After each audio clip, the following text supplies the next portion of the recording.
జరాసంధుడు ఎంత బలవంతుడైనా కానీ దాన్ని మట్టు పెట్టడానికి మనకు నాయకుడు ఉండగా బెంగెందుకు? ప్రయత్నం చేద్దాం అన్నయ్య, ప్రయత్నం ఉన్న చోట విజయం సాధిస్తాం తప్పకుండా.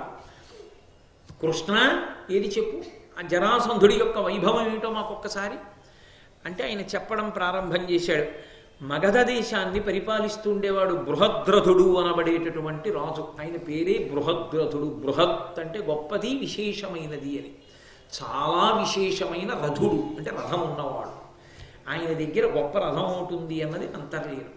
బృహద్రథుడు ఆయన కాశీరాజు గారికి కవల పిల్లలు పుట్టారట, 2 ఆడపిల్లలు. కాశీరాజు గారికి పుట్టినటువంటి కవల పిల్లలు 2 ఆడపిల్లల్ని ఆయనే వివాహం చేసుకున్నాడు. చాలా సంతోషంగా కాలం గడిపాడు. అనేక మంది శత్రువుల్ని ఓడించాడు, రాజ్యాలు గెలిచాడు, సుస్థిరమైనటువంటి ప్రభుత్వాన్ని ఏర్పాటు చేశాడు, పరిపాలనా దక్షుడని పేరు గాంచాడు. కానీ సంతానం కలగలేదు. 2 అక్క చెల్లెళ్ళే, ఎవరికి పుట్టినా సంతోషమే, కానీ 2కి పుట్టలేదు. ఎన్నో పుణ్యకార్యాలు చేశాడు, పుత్రకామేష్ఠి కూడా చేశాడు. దశరథ మహారాజు వారికి కూడా పుత్రకామేష్ఠి చేస్తే రామలక్ష్మణ భరత శత్రుఘ్నులు కలిగారు. కానీ బృహద్రథుడికి మాత్రం సంతానం కలగలేదు. చాలా బాధపడ్డాడు. ఆయన ఒకనాడు అరణ్యానికి బయలుదేరాడు. బయలుదేరి సంతానాపేక్షతో అరణ్యంలో ఉండేటటువంటి మహాతపస్వి అయినటువంటి మునిని సేవించాలని ఆయన కోరిక. ఆ విపినాంతరంబున నిరంతర నిష్ఠ అనంత మోక్షకాంక్షావిధి ఒక్క బాల సహకార మహీజము క్రింద నుజ్జలత్పావకతేజుడై తపముపాయక చేయుచునున్న ధన్యు కాక్షీవతుగాంచే గౌతము నకిల్బిషమానసు చండకౌశికున్. చండకౌశికుడని గౌతమ వంశంలో ఉద్భవించినటువంటి ఒక మహానుభావుడు. ఆయన ముని. ఆయన ఎప్పటివాడో ఆ విపినాంతరంబున ఆ అరణ్యం లోపల నిరంతర నిష్ఠ, విశేషమైనటువంటి నిష్ఠతో మోక్షకాంక్షా విధి, మోక్షమును పొందాలనే కోరికతో ఒక్క బాల సహకార మహీజము క్రింద ఒక లేత ఆకులు కలిగినటువంటి మామిడి చెట్టు కింద కూర్చుని ఉన్నాడు. లేత ఆకులతో చెట్టు ఉంది అంటే దానికి పెద్ద పెద్ద కాయలుండే అవకాశం ఉండదు. మహీజము క్రింద నుజ్జలత్పావక తేజుడై తపముపాయక చేయుచునున్న అపారమైన తేజస్సుతో తపస్సు చేసుకుంటున్నటువంటి గౌతమ వంశంలో జన్మించినటువంటి మహాపురుషుడైన చండకౌశికుడనేటటువంటి మునిని చూశాడు. ఆయన తేజస్సుని చూసి ఈ మహానుభావుణ్ణి సేవించాలనుకున్నాడు. ఆయనని సేవిస్తున్నాడు. ఆయన్ని సేవించడం అంటే ఏమిటంటుందండి? ఆయన తెల్లవారుజామున లేచి బ్రహ్మముహూర్తంలో స్నానానికి ఎడతారు. ఆయన స్నానానికి ఎడుతుంటే ఆయన పంచె పుచ్చుకునేవాడు, ఆయన కమండలం పుచ్చుకునేవాడు. ఆయన స్నానం చేస్తే ఆయన బట్ట పిడిచి ఆరేసేవాడు, పొడి బట్ట ఆయనకు అందించేవాడు. ఆయన స్నానం చేస్తే సంధ్యావందనం చేసుకోవడానికి కమండలంతో నీళ్లు తెచ్చి అక్కడ పెట్టేవాడు, అర్ఘ్యపాత్ర పెట్టేవాడు. ఆయన సంధ్యావందనం అయిపోతే ఆయన వెనకాతలు బయలుదేరేవాడు. ఆయన ఏదైనా తిందామనుకుంటే కందమూలాలు తేనె అక్కడ సిద్ధం చేసేవాడు. రాత్రి ఆయన పడుకుంటే ఆయన కాళ్ళు ఒత్తేవాడు. ఎందుకు ఇలా చేస్తున్నావు ఆయన అడగలేదు, ఎందుకు ఇలా చేస్తున్నాను ఈయన చెప్పలేదు. సేవ చెయ్యడమే విధిగా చేస్తూ వెళ్ళిపోయాడు. అలా చెయ్యగా చెయ్యగా చెయ్యగా చెయ్యగా ఒకనాడు చండకౌశికుడు అడిగాడు, ఎంత గొప్ప సేవ చేశాట! ధరణీశ్వరుడం మునివరు పురాతనమునిన్ నిరాశు పుణ్యాత్మో నిరంతర కృత నియమ సపర్యా వరివస్యుండగుచు భక్తి వదలక కొలిచాను. ఆ ముని ఎటువంటి వాడు? సేవలు చేయించుకుందామన్న కోరికున్నవాడు కాడాయన. ఆయన పురాతన ముని. ఆయన ఎప్పటివాడో, ఆయన వయస్సెంతో ఎవరూ చెప్పలేరు. నిరాశు, ఆయనకి ఏమీ కోరిక లేదు. ఇతను ఎవరో వెనకాల పంచి పట్టుకెళ్ళాలని, ఆయన ఎవరో స్నానం చేస్తూ ఉంటే ఆయనకి బిందెతో నీళ్లు తేవాలని అలాంటి కోరికలు ఆయనకి ఏం లేవు. ఈయన చేస్తున్నాడు, ఆయన ఊరుకున్నాడు. ఆయన మానేస్తే ఈయన ఏమనుకోడు, శుభం భూయాత్ అంటాడు. అటువంటి నిరాశు పుణ్యాత్ముడు, దానికి తోడు నిరంతర కృత నియమ సపర్యా వరివస్యుండు. అటువంటి మునికి నిరంతరం కఠోర దీక్షతో ఆయనకి సేవ చెయ్యడమే తన ప్రధానమైనటువంటి కర్తవ్యంగా పెట్టుకుని మహానుభావుడైనటువంటి ఈ రాజు బృహద్రథుడు ఆయన్ని సేవిస్తూనే ఉన్నాడు. అలా సేవించగా సేవించగా సేవించగా ఆయనకి అనుగ్రహం కలిగింది. నీకేం కావాలి అని అడిగాడు. అడిగితే మహారాజు అన్నాడు, నాకు రాజ్యం ఉంది, ధనం ఉంది, ఐశ్వర్యం ఉంది, సమస్త భోగభాగ్యములు ఉన్నాయి. ఇన్ని ఉన్నా పిల్లలు తొక్కని పక్క ఉంది ఇంట్లో. అది చాలా బరువుగా ఉంది. ఇంట పిల్లలు తిరిగితే ఆ ఆనందం వేరు, పిల్లలు లేరు. దాని మీద నాకు ఉన్నవన్నీ బరువుగా ఉన్నాయి. పిల్లలుంటే అన్నీ అనుభవించాలని ఆనందం కలుగుతుంది. మహాప్రభో నాకు సంతానాన్ని అనుగ్రహించమన్నాడు. ఆయన వెంటనే ధ్యానం చేస్తూ కూర్చున్నాడు మహర్షి. పైనుంచి ఒక మామిడి పండు ఒకటి ఆయన విశాలమైనటువంటి తొడ మీద పడింది. పడడం అంటే అదేదో గాలేసి పడలేదు, చిలక కొడితే పడలేదు, లేకపోతే అది పండిపోయింది కాబట్టి పడలేదు. ఈయన సంకల్పానికి పడింది. ఈయన సంకల్పానికి అంటే ఇప్పటి వరకు ఆ భార్యలు గర్భిణులు కాకుండా అడ్డుకుంటున్నటువంటి ఈ మహారాజు యొక్క పాపాన్ని తొలగించి వాళ్ళకి గర్భశుద్ధిని కల్పించి రాజపుత్ర సంతానాన్ని పొంది తండ్రి అవ్వడానికి యోగ్యమైనటువంటి స్థితిని తన ప్రసాద రూపంలో కల్పించడానికి వీలైన రీతిలో ఆయన ఆ మామిడి పండును అనుగ్రహించాడు. అంతేగాని మామిడి పండు తింటే పిల్లలు పుట్టారు కాదు. మామిడి పండు యందు మహర్షి ప్రవేశపెట్టినటువంటి మంత్ర బలం చేత అది.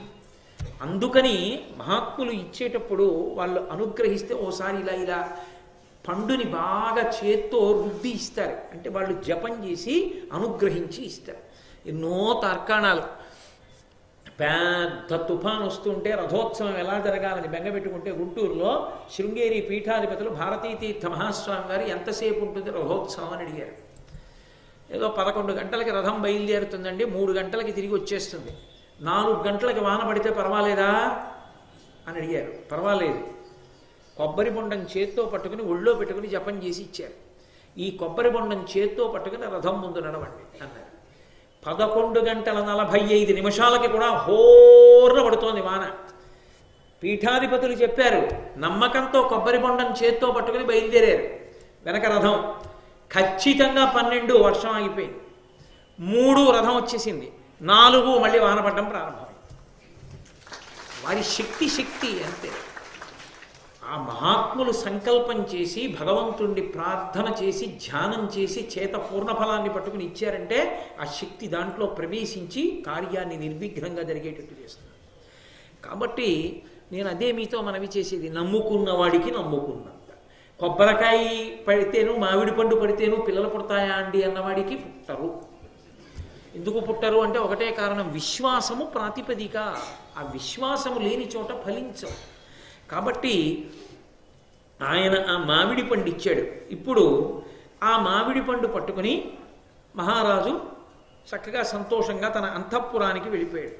వెళ్ళిపోయి ఆ మామిడి పండుని 2 భార్యలకి ఇవ్వాలి కదా, మరి ఎవరో ఒకళ్ళకి ఇస్తే ఏం బాగుంటుంది, చిన్నగుచ్చుకుంటారు. పైగా అక్క చెల్లెళ్ళు, కవల పిల్లలు. అందుకని ఆ పండుని మధ్యకి కోశాడు. కోసి 2 ముక్కలు చేసి 2కి చెరొక ముక్క ఇచ్చాడు, తినండి అన్నాడు. వాళ్ళిద్దరూ తిన్నారు. 2 గర్భిణులయ్యారు. మహాసంతోషాన్ని పొందాడు మహారాజు. ఇక వాళ్ళకి ప్రసవం అయ్యేటటువంటి కాలం ఆసన్నమైంది. 2కి ప్రసవం అయింది. ఒక మనుష్యుని యొక్క శరీరం సగభాగం పుట్టే 2కి. సగం నుదురు, సగం ముక్కు, సగం నోరు, సగం గడ్డం, సగం కంఠం, సగం వక్షస్థలం, ఏదో సగం తొడ, సగం కాలు, అలా ఒక సగం ముక్క ఒకళ్ళకు పుట్టింది, ఒక సగం ముక్క ఒకళ్ళకు పుట్టింది. చూడగానే హడిలిపోయారు 2 రాణులు. అరే, వీళ్ళు పూర్ణమైన శిశువులు కారు, ఇవి ముక్కలు. చూడ్డానికే పరమ భయంకరంగా ఉంది. ఈ ముక్కని రాజుని పిలిచి ఎలా చూపించాము, మాకు పుట్టిన బిడ్డలు వీళ్ళని అని కొద్దిగా కదులుతున్నాయి ఆ ముక్కలు. ఆ కదులుతున్నటువంటి ముక్కల్ని దాదులకిచ్చి తీసుకెళ్లి 4 వీధుల కూడల్లోకి విసిరేయండి అన్నారు. 2 రాణులకు పుట్టినటువంటి బిడ్డల్ని పట్టుకుని, ఆ బిడ్డలంటే ఆ శరీరపు ముక్కలు 2 ముక్కల్ని పట్టుకుని దాదులు తీసుకెళ్లి 4 వీధుల కూడలిలో పారేశారు. అక్కడ ఒక రాక్షసి తిరుగుతూ ఉండేది, ఆమె నరభక్షకి, ఆమె తింటుంది వాటిని. అందుకని ఆ 4 వీధుల కూడలిలో పారేశారు 2 ముక్కల్ని. పడేస్తే జరా ఆ రాక్షసి పేరు. ఆవిడ వచ్చింది. అందరి దగ్గరికి వస్తుంది ఆవిడ, కానీ మన దగ్గరికి వస్తే భయపెడుతుంది. జరా అంటే వృద్ధాప్యం. కాబట్టి ఆవిడ వచ్చి బానే దొరికింది రోయ్, 2 ముక్కలు దొరికాయి, ఈ 2 ముక్కలు తిందామని చెప్పి ఆ 2 చేతులతో 2 ముక్కలు ఎత్తి పట్టుకొని దూరంగా వెళ్ళి తిందామని ఏదో 2 అరటిపళ్ళు చేత్తో కలిపి పట్టుకున్నట్టుగా 2 ముక్కల్ని కలిపి పట్టుకుంది. పట్టుకుని ఒళ్ళో పెట్టుకోగానే అపారమైనటువంటి బరువు అయిపోయి ఆ పిల్లవాడు వజ్రం లాంటి శరీరంతో ఏడవడం మొదలుపెట్టాడు. వాడు పిల్లవాడు అయిపోయాడు. తెల్లబోయింది ఆ రాక్షసి. ఆవిడికి ఆ మహారాజు వలన ఆ ఊళ్ళో అన్నం దొరుకుతోందని ఒక కృతజ్ఞత. అందుకని ఆమె ఆ పిల్లవాడిని పట్టుకుని గబగబా మహారాజు దగ్గరికి వచ్చింది. వింత చూశారు. పిల్లవాడు ఏడుస్తున్నాడు. దాదులు వచ్చారు, మహారాజు వచ్చాడు, రాణులు వచ్చారు, రాక్షసి చేతిలో ఉన్నాడు. చంపి తినేస్తుందేమో, అంతర్ధానం అయిపోతుందేమో అని చూస్తున్నారు. ఆమె అంతర్ధానం అవ్వలేదు. ఆ పిల్లవాడిని పట్టుకుని రాజు బృహద్రథుడి దగ్గరికి వచ్చింది. ఎత్తికొని చనంగా ఇమ్మగునట్లుగా మెదలుచున్న వ్రయ్యలదిమి రెంటి కూడబట్టే అవియు కూడి ఒండుంటితో చక్కనంటి రెండు నొక్కటయ్యే. ఆ రెండిటిని కలిపి పట్టుకున్నప్పుడు రెండు కలిపి ఒక్క పిల్లాడైపోయి ఏడవడం మొదలెట్టింది. ఆ రాక్షసి ఎత్తికొనన్ భారముగా వజ్ర కఠిన బంధు రతనుడై ధీరుడు బాలకుడేక్ష మహారవమున దాని చేతులాడకయుండన్.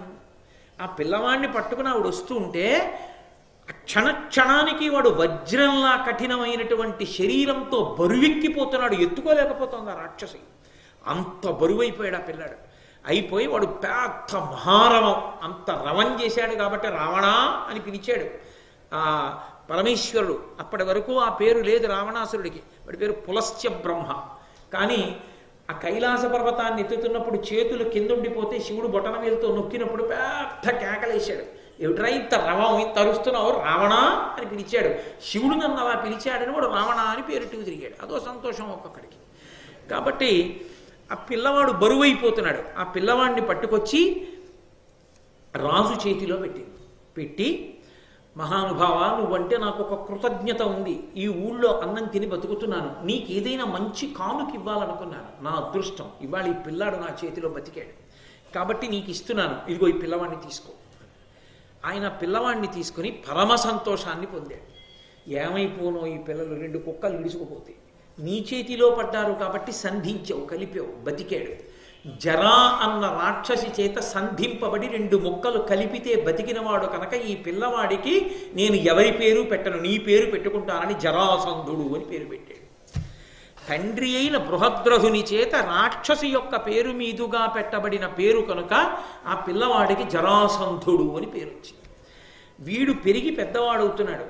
వాడు పెరిగి పెద్దవాడైతే ఎలా పెరిగి పెద్దవాడయ్యాడన్నారంటే నన్నయ్య గారు, ఈహిత విధానములలో కాహిత దుస్సహన తేజుడై వాడు మహోత్సాహముతో వర్ధిల్లే ఘృతాహతుల ప్రవృద్ధి నుండు అగ్నియపోలెన్. అగ్ని ప్రజ్వరిల్లుతుంటుంది, నెయ్యి పోస్తున్న కొద్దీ ఇంకా మంట పైకి లేస్తూ ఉంటుంది. అలా వాడు ఎలా వృద్ధిలోకి వచ్చాడంటే ఈహిత విధానములలో వాడేమనుకున్నాడో అలాగే చేసి. అంటే దాని అర్థం ఏమిటి? పెద్దలు చెప్పినట్లు కాదు, వాడు ఎలా అనుకుంటాడో అలాగే చేస్తాడు. వాడికి ఇది మంచి అనిపించింది అనుకోండి, అదే చేస్తాడు. అంటే వాడికి బలము మూర్ఖత్వము రెండు బయలుదేరాయి ఇప్పుడు. కాబట్టి ఈహిత విధానములో తాను ఎలా అనుకున్నాడో అలాగే చేసుకుంటూ వాడు వృద్ధిలోకి వచ్చాడు. వచ్చి ఆహిత దుస్సహన తేజుడై, అతని తేజస్సు సామాన్యమైన తేజస్సు కాదు. నన్నయ్య గారు ఒక పోలిక వేశారు. నదులు కదిలి కదిలి కదిలి కదిలి సముద్రంలో ఎలా కలిసిపోతాయో పరాక్రమవంతులం అనిపించుకున్న రాజులందరూ జరాసంధుడిలో అలా కలిసిపోయారు. ఓడిపోయిన కారాగారంలోకి పోయారు. అంతటి మహాతేజోమూర్తి, అంతటి పరాక్రమవంతుడు. అటువంటి వాడు మహోత్సాహముతో వర్ధిల్లే. అది ప్రమాదం.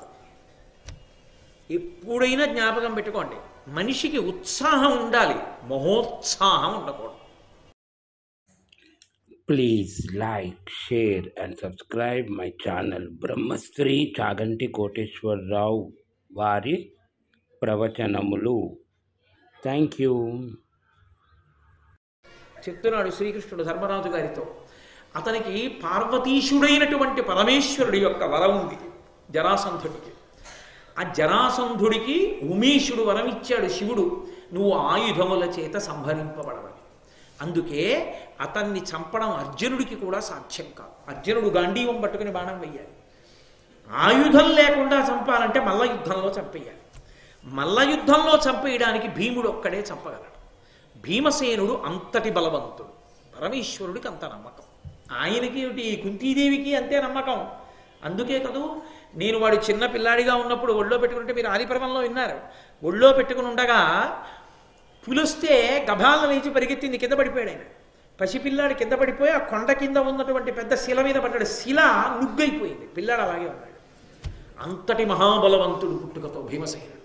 కాబట్టి ఈ భీమసేనుడు మల్ల యుద్ధంలో చంపేస్తాడు జరాసంధుడిని. అంతకన్నా ఇంకో కారణాలు లేవు.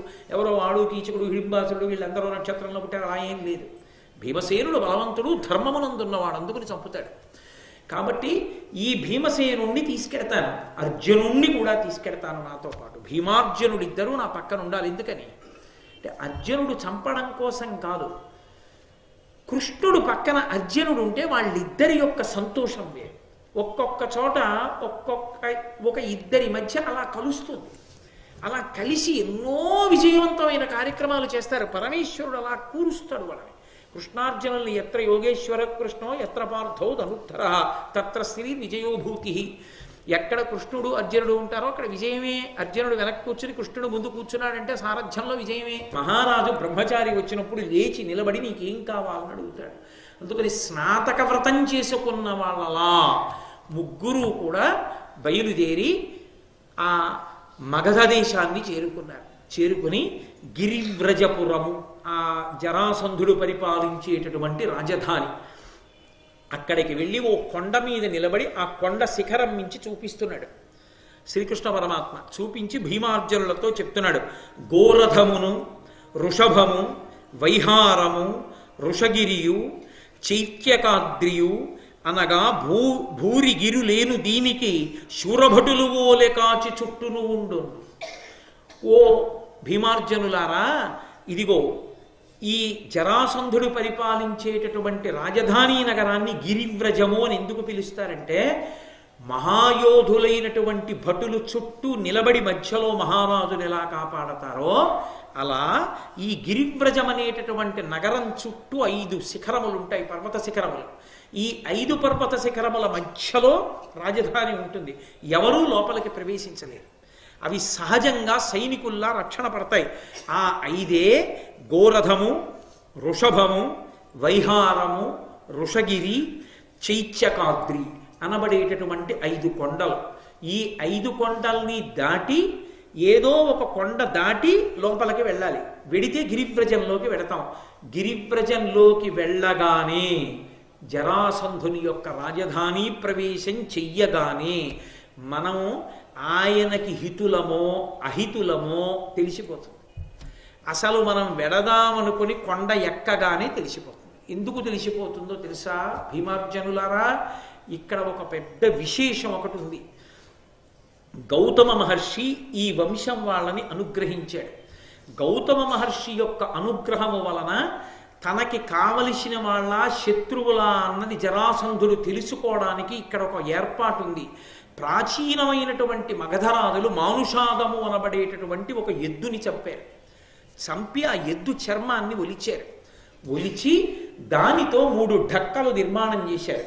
చేసి ఆ 3 ఢక్కలు పెట్టారు. ఢక్కలంటే పెద్ద పెద్ద డప్పులు ఉంటాయే, మన కపిల తీర్థంలో అసుర సంధ్య వేళలో ప్రదోష వేళ హారతులు ఇచ్చేటప్పుడు మోగిస్తారు. ఇంతంత చేతులు పెట్టి కొడతారు దాన్ని. అటువంటి ఢక్కలు 3 ఢక్కలు పెట్టారు. జరాసంధుడికి మిత్రులైన వాళ్ళు వస్తే ఊరుకుంటాయి. జరాసంధుడి శత్రువు ఎవరైనా మాయోపాయంతో కపట రూపంతో లోపలికి వెళ్ళినా ఢక్కలు మోగుతాయి. ఎవరూ కొట్టక్కర్లేదు, అవే మోగుతాయి.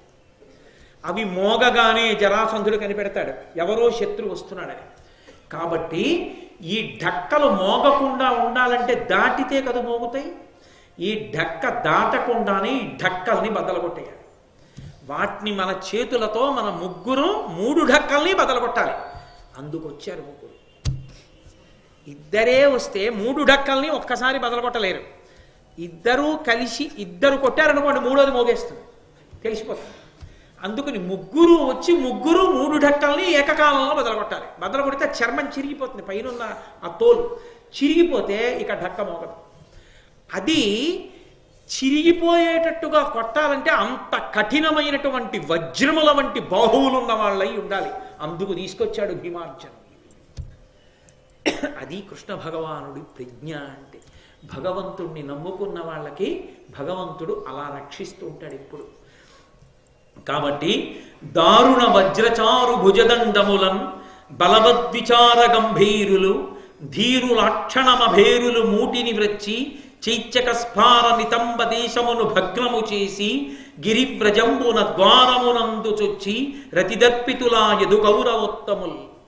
వాళ్ళు ముగ్గురు వెళ్ళి ఆ ఢక్క వెనకాతల నుంచి 2 చేతులు పైకెత్తి దారుణమైన వజ్రంతో సమానమైన చేతులతో ఆ ఢక్కల్ని ఒకేసారి కొట్టారు.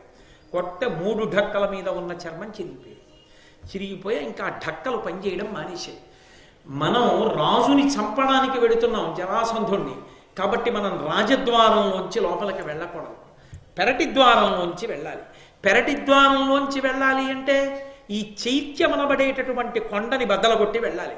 కాబట్టి ఈ కొండ మధ్య భాగాన్ని బద్దలు కొట్టి దాంట్లోంచి రంధ్రం చేసి అందులోంచి ఎడదాం, రండి బద్దలు కొడదాం అన్నాడు.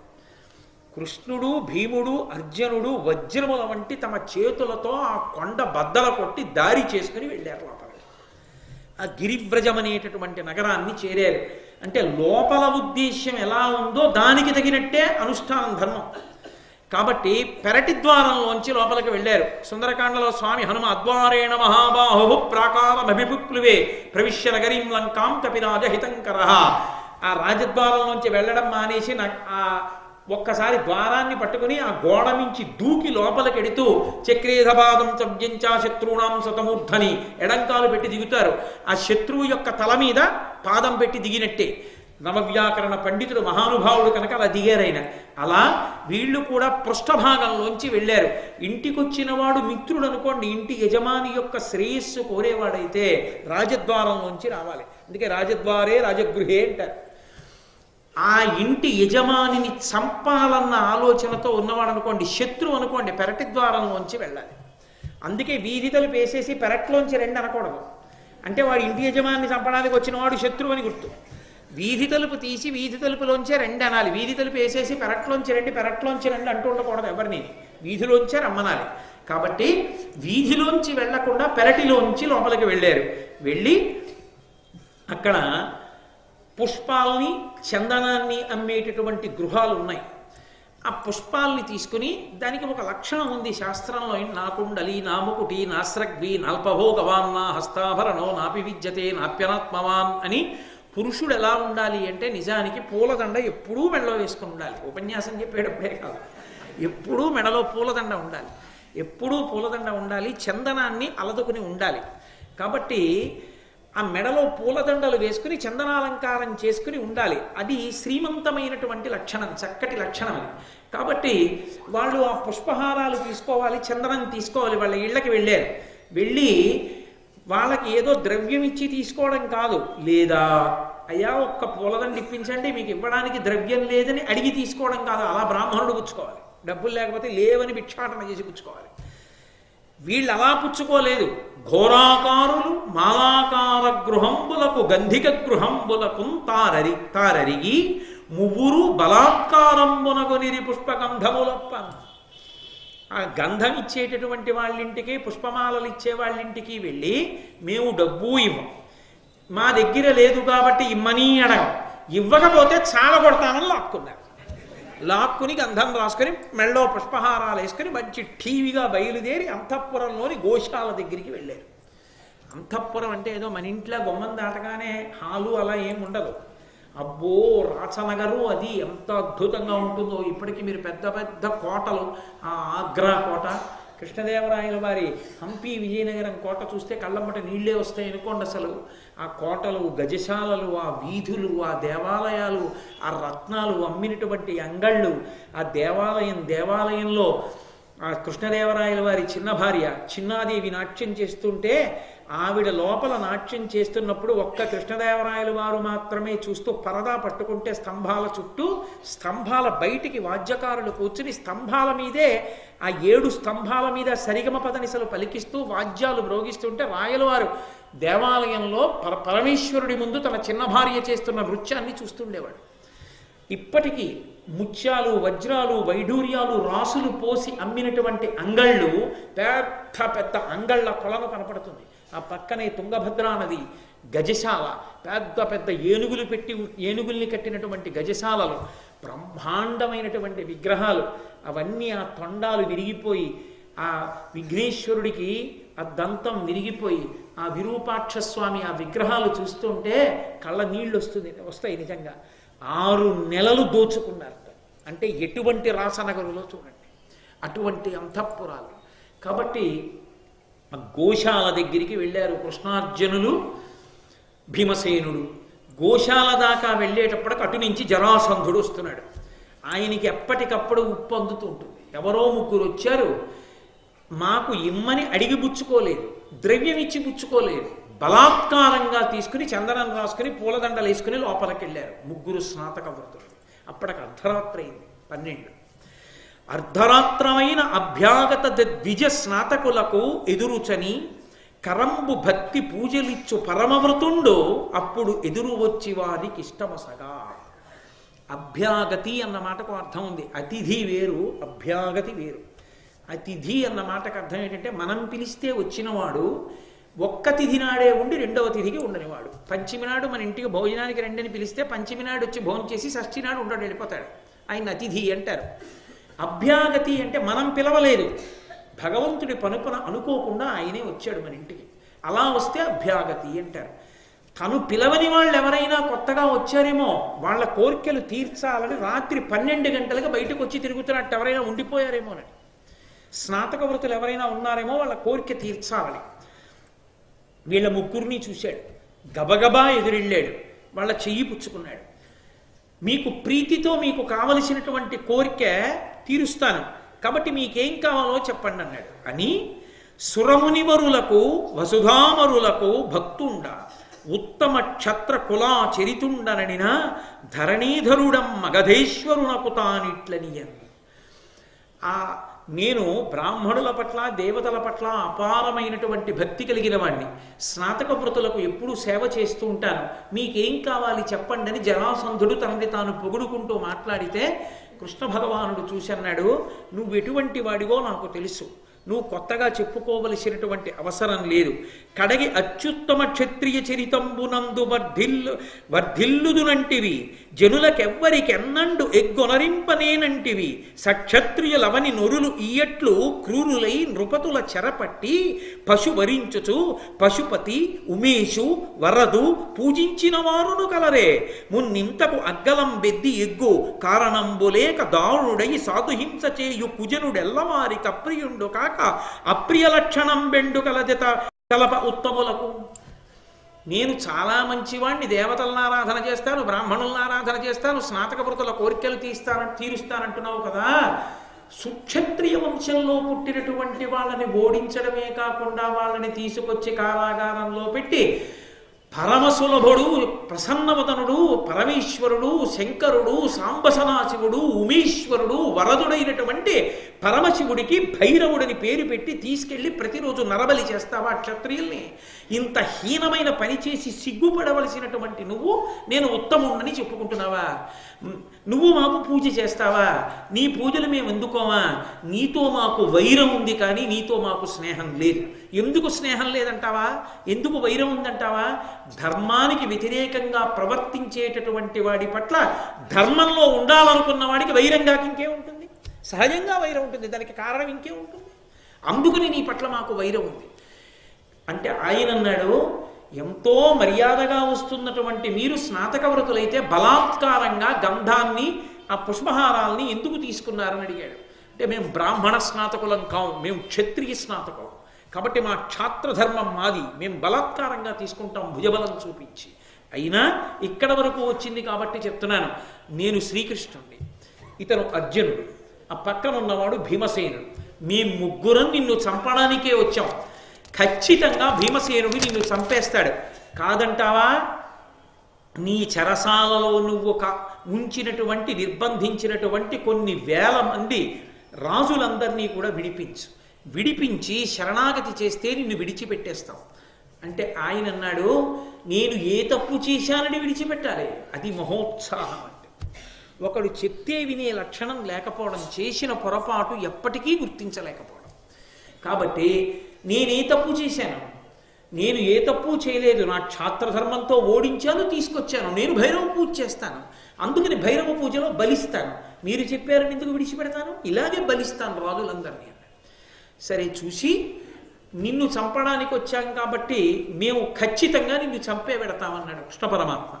అంటే జరాసంధుడు అన్నాడు, సరి మంచిది, మీరు నాతో యుద్ధానికే కదా వచ్చారంటున్నారు, సమకట్టి సైన్యంబుతో నుండే తొడరి మీ మువ్వుర తోడ నుండే ఇద్దరతో నుండే నెక్కటి యొక్కనితో నుండే పొడిచెద దోర్బలమున నే ఆయుధంబున నిమ్మెయిపోరంగా నిష్టమయ్యది ఉత్సహింపొడినిన ఒక్కనితో బల్వు రుద్ధతులైపూని యుద్ధంబు చేయుట ఉచితమగునే అధిక బాహుబలులమైన మా మువ్వరయందు ఒక్కరిని మహాబలాఢ్యుని కోరికొనుము వాడు ఘోరాజిలో నిన్ను మొనసి మల్ల యుద్ధమున జయించు.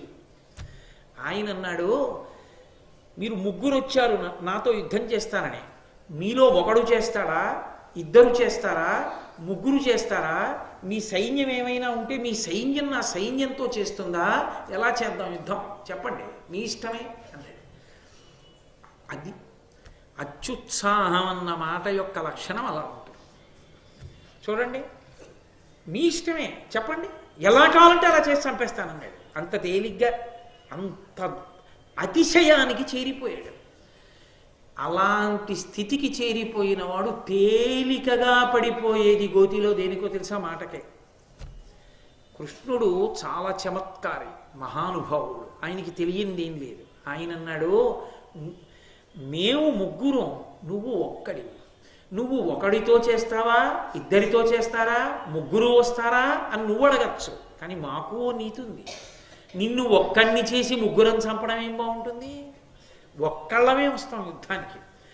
మా ముగ్గురులో ఎవరో ఒకరిని కోరుకో, ఆ ముగ్గురులో మహాబలవంతుడని నువ్వెవరు అనుకుంటావో వాణ్ణే కోరుకో అన్నాడు. అంటే కొంచెం ఉత్సాహవంతుడు అనుకోండి, తెలివిగా ఆలోచించిన వాడైతే ఏం చేయాలి, ముందు కృష్ణుడిని రమ్మనాలి. కృష్ణుడు చేయగలరా యుద్ధం, చెయ్యగలిగిన వాడైతే 17 మాటలు దాటిపోయాడుగా. ఇతపూర్వం మల్ల యుద్ధం చెయ్యలేడు, పరాత్పరుడు కాబట్టి ఏమో పక్కన పెట్టండి. అర్జునుడు మల్ల యుద్ధం చేయలేడు, గాంధీవంతో బాణాలు వేయాలి. కానీ అమాయకత్వం అంటే, మా ముగ్గురం కలిసి నీతో యుద్ధం ఏమిటి ఒక్కడితోటి, మా ముగ్గురులో మంచి బలవంతుడని నువ్వెవరిని అనుకుంటున్నావో వాడితోనే పోరాడు అన్నాడు. ఇప్పుడు అడకత్తెరలో పోకచెక్క ఎవరయ్యాడు, జరాసంధుడు అయ్యాడు. అయితే అర్జునుడిని రమ్మనండి అన్నాడు అనుకోండి, అంటే భీముడి కన్నా అర్జునుడు మంచి మల్లయుద్ధ వీరుడా నీ దృష్టిలో అంటాడు.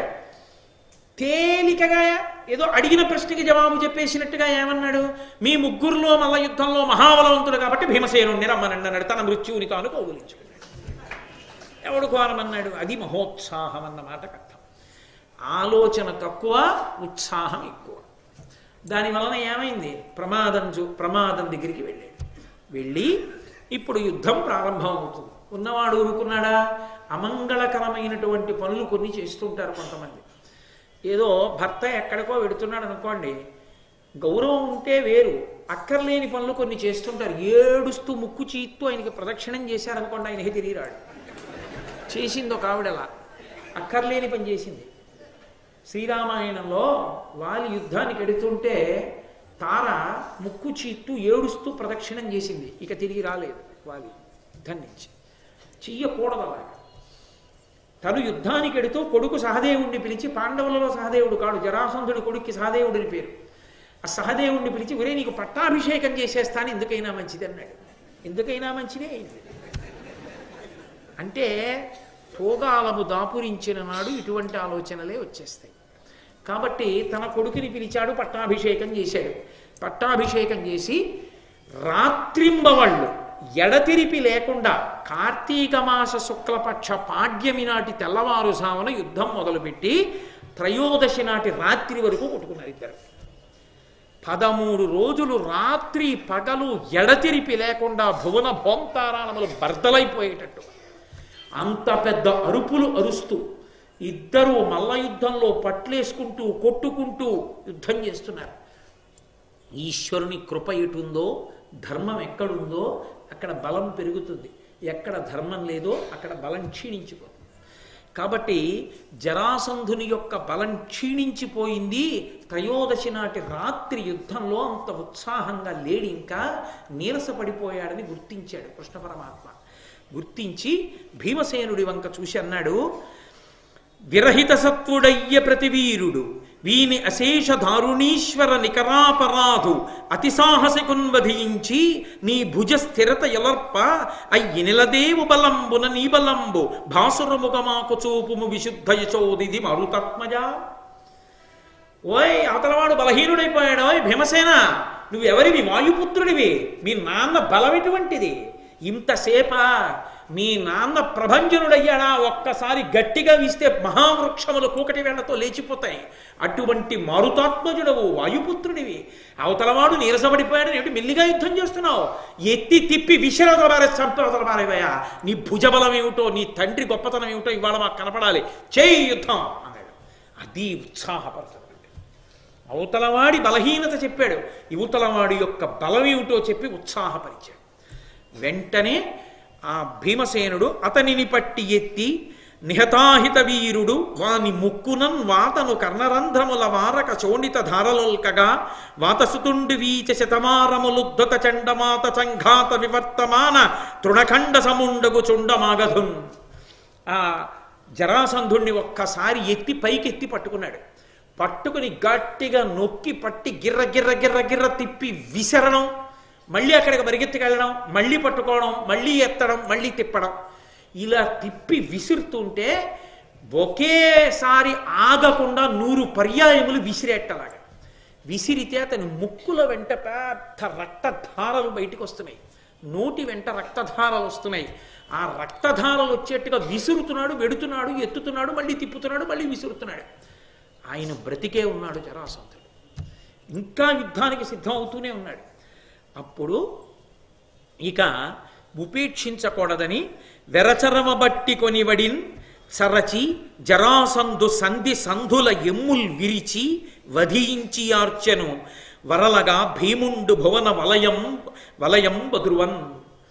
భూమండలమంతా దద్దరిల్లిపోయేటట్టుగా ఆ నేల మీద పడిపోయినటువంటి జరాసంధుణ్ణి మెడపట్టి పైకెత్తి తన పిడిగుద్దులతో కీళ్లు ఎక్కడెక్కడ కలుసుకుంటాయో ఆ సంధిబంధముల మీద గుద్దుతుంటే అక్కడ ఉన్నటువంటి ఎముకలన్నీ విరిగిపోయి నుగ్గైపోయాయి. అలా పిడిగుద్దులతోటి సంధిబంధముల వందున్నటువంటి ఎముకలన్నిటినీ విరిచేసి నిలబడలేక కింద పడిపోయినటువంటి వాడిని నొక్కి నెత్తురు కక్కించి ఊపిరాడకుండా చేసి చంపేశాడు. దాంతో జరాసంధుడు శరీరాన్ని విడిచిపెట్టేశాడు. చాలామంది ఎందు ఒక అపోహ, ఏదో 2 ముక్కలు చేశాడు, విసిరాడు, కలుసుకున్నాయి, అందులో అటేశాడు ఇటేశాడు, అలాంటివన్నీ భారతంలో ఎవడో కల్పించాడు. కాబట్టి జరాసంధుడు భీమసేనుడి చేతిలో ఇలాగే మరణించాడు. కలుసుకున్నప్పుడు కలిపింది తప్ప జరా, చంపినప్పుడు భీమసేనుడి చేతిలో ఎముకలు, కీళ్ళు, సంధిబంధములు విడిపోయి ఎముకలు నుగ్గైపోయి నెత్తురు కక్కి చచ్చిపోయాడు జరాసంధుడు. అప్పుడు శ్రీకృష్ణ భగవానుడు జరాసంధుని యొక్క కుమారుడైనటువంటి సహదేవుణ్ణి పిలిచి అతనికి పట్టాభిషేకాన్ని పూర్తి చేసి, నాయనా, నీ తండ్రి దుర్మార్గుడు తప్ప నిన్ను శిక్షిస్తాను, నీ రాజ్యం కబళిస్తాననుకోవద్దు. నువ్వు ధార్మికంగా రాజ్యం చెయ్యమని అతన్ని సింహాసనం మీద కూర్చోపెట్టి రాజసభ తీర్చి కారాగారంలో ఉన్నటువంటి ఆ రాజకుమారులందరినీ కూడా విడిపించాడు. వాళ్ళందరూ రత్నరాసులు, వజ్రరాసులు, వైఢూర్యరాసులు అన్నింటినీ తీసుకొచ్చి కృష్ణ పరమాత్మకి బహుమానం ఇచ్చారు. గరుడధ్వజుండపుడు కరుణాసమేతుడై మాగధులకెల్లర భయమిచ్చి మొగి జరాసంధుచే నిగృహీతులయ్యున్న పృథివీపతుల విడిపించి చెరలు మోక్షితులైన సర్వక్షత్రియుల చేత సంశుద్ధ రత్న పుంజముల చేసి పూజితుండై తన తేజంబు వెలుగంగా సహదేవు అజ్జరాసంధతనయు ఓడకుండుమని తదున్నత రాజ్యంబునందు నిలిపి హృదయహారి వివిధ రత్నరాజి సుందరంబైన మగధేశు రథము తేరబనిచె రమణతోడా. ఆ సహదేవుణ్ణి సింహాసనం మీద కూర్చోపెట్టి రాజ్య పరిపాలన అప్పచెప్పి ఆ క్షత్రియుల్ని అందరినీ కూడా కారాగారంలోంచి విడిపించి వారి నుండి రత్న సమూహాల్ని కానుకలుగా స్వీకరించినటువంటి ఆ గరుత్మంతుణ్ణి అధిరోహించి తిరిగేటటువంటి శ్రీ మహావిష్ణువు యొక్క పరిపూర్ణావతారమైనటువంటి కృష్ణ పరమాత్మ ఒక్కసారి అక్కడ ఉండే భటులందరినీ ఆజ్ఞాపించట, ఆ జరాసంధుడు ఎక్కి తిరిగేటటువంటి దివ్యమైన రథాన్ని ఇక్కడికి తీసుకురండి. ఆ చిరుగంటలు చప్పుడవుతుండగా దివ్యమైన రథాన్ని తీసుకొచ్చి అక్కడ పెట్టారు. అర్జునుణ్ణి భీముణ్ణి పిలిచి చెప్పాడు, భీమార్జునులారా, ఈ జరాసంధుడు ఎక్కినటువంటి రథం ఏమిటో తెలుసా? ఒకానొకప్పుడు తారకాసురునితో యుద్ధం జరుగుతున్నప్పుడు దేవేంద్రుడు ఈ రథం మీదే నిలబడి యుద్ధం చేశాడు. తర్వాతి కాలంలో దీన్ని వసుమహారాజు గారు స్వీకరించారు. ఆదిపర్వంలో వస్తుంది వసుమహారాజు చరిత్ర, మీరు విన్నారు. ఆ వసుమహారాజు గారు ఈ రథాన్ని ఎక్కాడు. తర్వాత ఈ రథం జరాసంధుని యొక్క తండ్రి అయినటువంటి బృహద్రథుడు అధిరోహించాడు. బృహద్రథుని మరణానంతరం జరాసంధుడు ఈ రథాన్ని ఎక్కాడు. ఇది పరమ దివ్యమైనటువంటి రథం, దేవేంద్రుడిక్కిన రథం. ఈ రథం ఎక్కి మనం ఇంద్రప్రస్థాన్ని చేరుకుందాం రండి అన్నాడు. గరుత్మంతుణ్ణి మనసులో స్మరించినంత మాత్రం చేత గరుత్మంతుడు వచ్చాడు. ఆ గరుత్మంతుణ్ణి రథానికి సారథిగా ఉంచి ఆ రథం మీద కూర్చుని కృష్ణార్జునులు భీమసేనుడు ఇంద్రప్రస్థపురాన్ని చేరుకున్నారు. జరాసంధ వధ జరిగిందిట అని తెలుసుకున్నటువంటి పురప్రజలందరూ స్వాగతం పలికారు. వార్త గుప్పున బయటికి వెళ్ళింది. అమ్మ బాబో, ఏమి బలవంతుడు భీమసేనుడు అనుకున్నాడు. జరాసంధుణ్ణి చంపేసిన కారణం చేత రాజసూయ మహాయాగం చెయ్యడానికి ఉన్నటువంటి ప్రతిబంధకములన్నీ తొలగిపోయాయి. ఇప్పుడిక 4 దిక్కులకు 4 తమ్ముళ్ళని దిగ్విజయ యాత్రకి ధర్మరాజు గారు పంపించడానికి కావలసినటువంటి మార్గం సుగమమైంది. ఇప్పుడు మహానుభావుడైనటువంటి కృష్ణుడు ఆ రథంతో ఇంద్రప్రస్థాన్ని చేరుకుని అక్కడి నుంచి ద్వారకా నగరానికి వెళ్ళిపోయాడు.